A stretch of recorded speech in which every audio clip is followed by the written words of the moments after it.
Look at here, we have a Volta charger. We don't see too many of these around, but we got one over here. This is an ad-supported charging network, so it's free for users because of these ads on this nice giant LCD screen. So that's what it is. You have the ad over there, and then the charging port, charging plug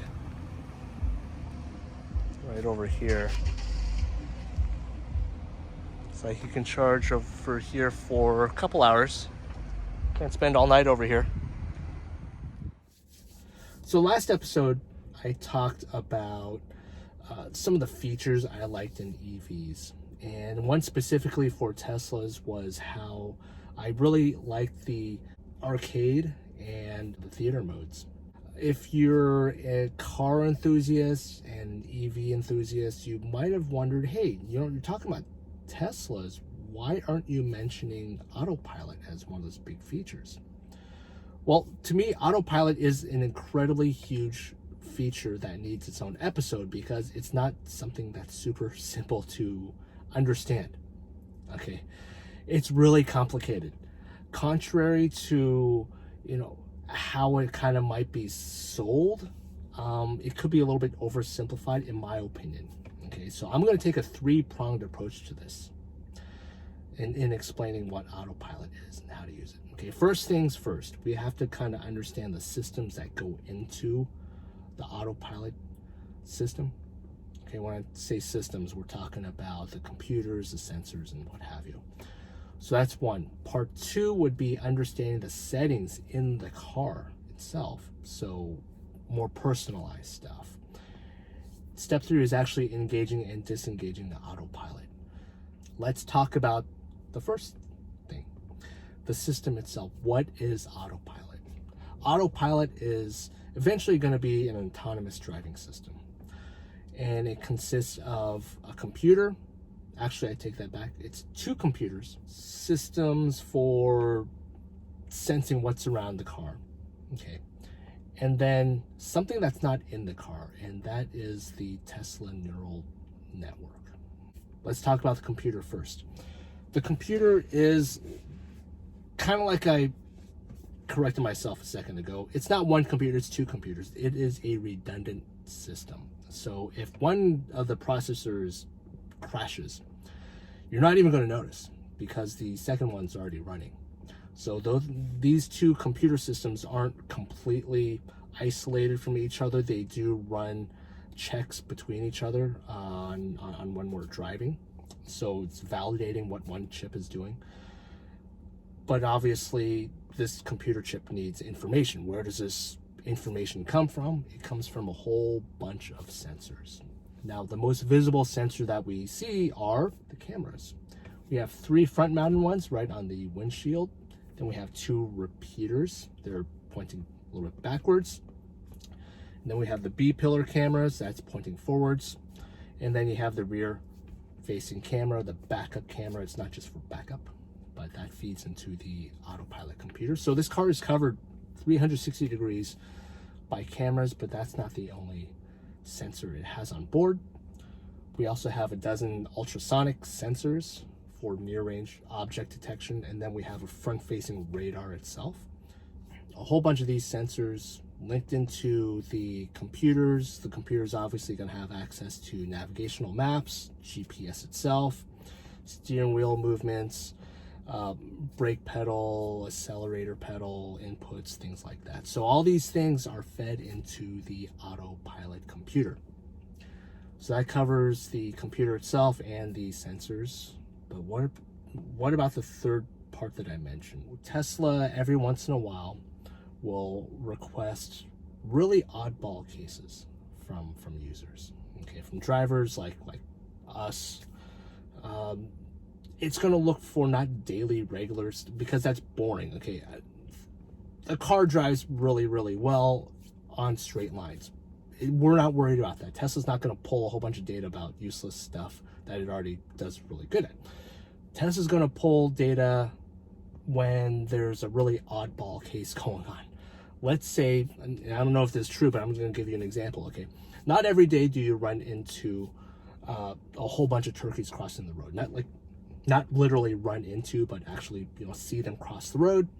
Tesla's autopilot might not know what the heck that is, and the computer might not know what to do at that split second. So it might request an upload of all these, let's say, turkey or animal encounters with autopilot.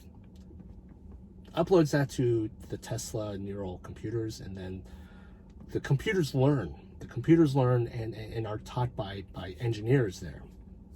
Avoid these turkeys, or avoid that road debris, or avoid blah, blah, blah. Some oddball situation. Once the engineers validate all that information and run it through their own simulations, everything checks out, everything's good, it gets pushed out to the entire Tesla fleet.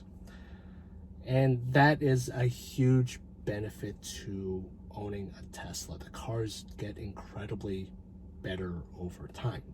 Part two are the settings themselves. One of the big things, and it's at the very top of this setting menu, is cruise follow distance. Now, depending on how you drive and depending on how comfortable you are with autopilot, in this case right now that we're talking about for new users, I am extremely cautious. I don't trust the computer system. I like to set a big gap between me and the car ahead. So I set that to 7. 7 is a max, 1 is really close. So this will give me plenty of buffer space in case I need to make some emergency avoidance maneuvers or something like that. Okay, so 7 for me for cruise follow distance. Autosteer, that is the car using its sensors to keep itself in the lane that you're in. Okay, so obviously that has to be enabled for autopilot. Navigate on autopilot, that is essentially telling the computer, hey, automatically route me to this destination I input to the system, into the GPS. I can send a direction from, let's say, Google Maps or Apple Maps or whatever, to the car. I just share it to the car through the Tesla app, and then magically appears, and the car will automatically route to my destination when I step into the car, which is really nice. Summon is kind of interesting. I don't use that too often. Only maybe once or twice I've used it, and that was when we went to a friend's house, and the garage that he had was so super tiny. I swear I couldn't even get out of the car. That's how small that garage was. So I got out of the car, got on my phone, opened up the Tesla app, and then I used Summon to back the car out and pull it out right after we had our party. So that was the only case I used it. I have it enabled over here. There's going to be more advanced versions of Summon later on. Speed limit warning, I do have that set to chime. So if I exceed the relative speed limit that I set at plus 7 miles an hour, the car is going to tell me.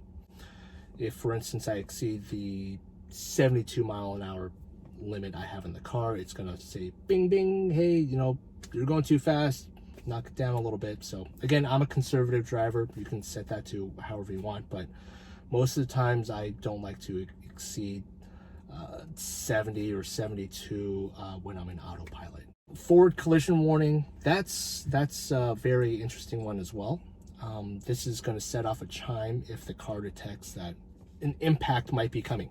I have it set to early, so I have enough, again, reaction time. There are some false positives I've run into. For instance, if I'm let's say driving on city streets, I'm really close to some cars that are parked on the side, I'm slowly passing them by. The car might say, hey, watch out, watch out, watch out. So that's okay, that's fine. The system's doing what it's designed to do, and I have it set to early, so I have enough time to kind of assess things, to see, hey, do I really need to slam on the brakes, or is this one of those rare false positives? So that's what it is. Lane departure avoidance, there are 3 options there. There's off, warning, and assist. This is if the car senses that, hey, maybe the driver, me, let's say, maybe Winston doesn't have his hands on the steering wheel and he's kind of drifting really super close to the lane, or he's already over it a little bit.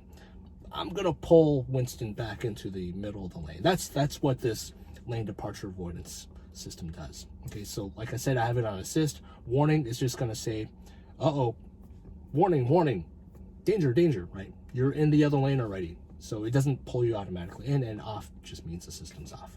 There are 4 other options at the very bottom of this menu: emergency lane departure avoidance, blind spot collision warning chime, automatic emergency braking, and obstacle aware acceleration.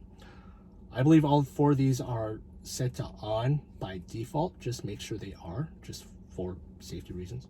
Okay, so now that we've gone through the computer systems and the sensor suite and the menu settings for Autopilot, we're pretty much kind of ready to actually get behind the wheel and just just dip our toes in the pool a little bit. Okay, but before we do that, before we actually just get going, okay, first things first, when do we engage Autopilot? So on your screen you will see a little gray steering wheel and a little circle around your current speed. Okay, so when you see those things, that means the system sees that it can steer by itself within a certain lane, and it recognizes what your speed is given the speed limit indicators, speed signs. Okay, so that's what the car is saying. When you engage Autopilot, those 2 icons will turn blue. So how do you engage Autopilot? Depends on the car you have. If you have a Model 3 like this car, your gear shifter selector on the right hand side, you pull that down twice, okay, and you'll hear a little chime, and those 2 little icons will turn blue, like I said.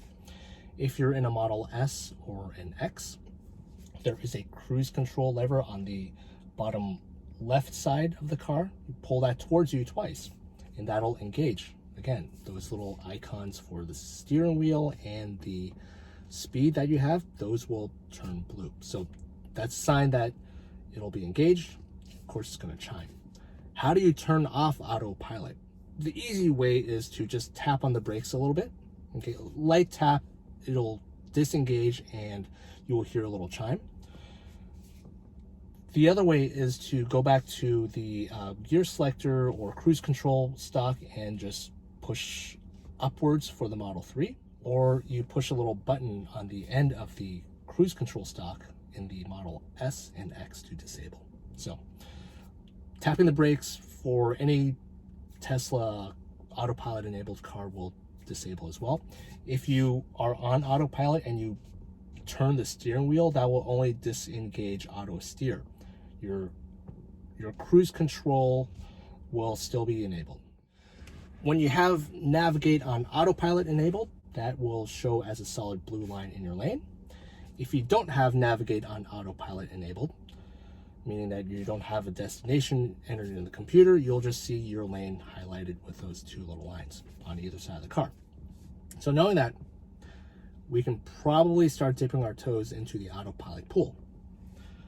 Now, I really super strongly recommend not jumping all in at once, especially if you've never used the system before. It's an odd sensation at first. I will tell you, the car, for me, it slowly accelerated. It was kind of disorienting, and the car's steering wheel started moving by itself.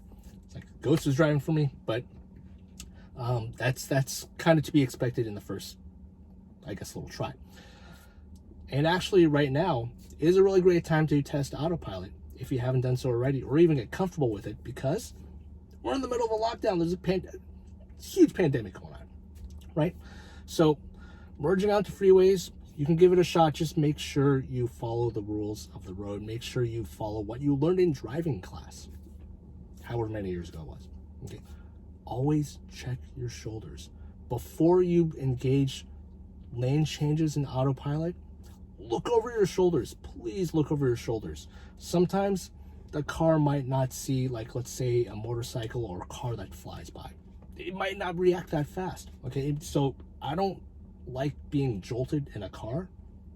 So just look over your shoulders real quick, and then engage auto lane change. The car will take care of the rest, and you will get more comfortable with it. Okay, if there's an interchange coming up, make sure you know your road. Okay, make sure you know exactly which lane you need to be in for auto lane change to work really nice and smooth. Over the next few years, autopilot will get better and better due to, all the computer learning that's going on behind the scenes over at Tesla. Those guys are really doing an incredible job of making sure that this system is learning as much as it can with these, oddball situations, oddball cases. Let me know what you think about autopilot. Hopefully this video really helped you learn about what the system is and how to use it and what to kind of keep an eye out for. Okay, autopilot is a very new program, but I see so much capabilities in the system as it's implemented right now, and I can see so much more growth in the future. So let me know what you think about autopilot. Do you have a Tesla and do you use autopilot? My wife doesn't use it in this car. I use it whenever I jump on the freeway. So do you use it? What's your use case? Why do you use it? Why don't you use it? And if you don't have a Tesla, let's say you're driving a regular gas car, what do you think about this video and how people maybe in the media have portrayed the system? Do you think that it's been portrayed in a bad way, or is it deserved? So autopilot's kind of, one of those things that Tesla might get a lot of flack for, but I'll tell you right now, it saved my butt a couple times already, and that's what you don't hear in the media. So let me know what you think. Like, subscribe, and share this video if you found it informative. And remember, nowadays, take care of yourselves. I'll see you in the next episode. Peace out.